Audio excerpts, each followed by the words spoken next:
ugu yaraan 11 qof ayaa u dhintay xanuun ay sababtay kaneeco galbeedka dalkaasi Giriiga sida ay sheegtay xarunta ka hortagga faafitaanka xanuunada ee waddankaasi Giriiga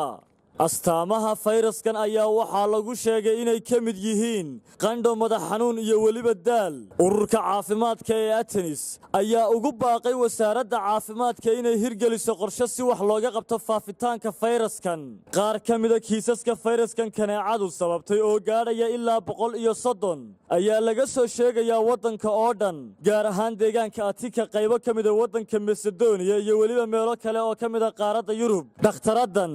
oo lagu magacaabo Dr. Stana Brefendu isla markaana ka tirsan xarunta ka hortagga faafitaanka xanuunada ee waddankaasi Giriiga ayaa sidan sheegtay.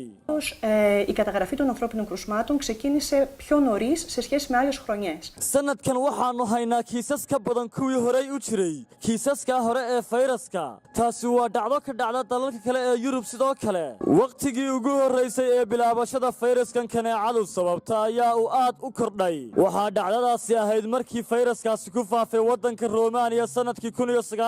1996 markaas oo ahayd waqtigii kiisaska ugu badnaa ee wadamada qaaradda Yurub 10 sano ee ugu dambeeyay qiyaas ahaan xagaa kasta waxaa jira kiisas uu fayraskan kaneecadu keeno ku faafo xilliyada xagaaga bartamaha iyo koonfurta qaaradda Yurub Saciid Axmed Tamrayse telefishinka caalamiga Star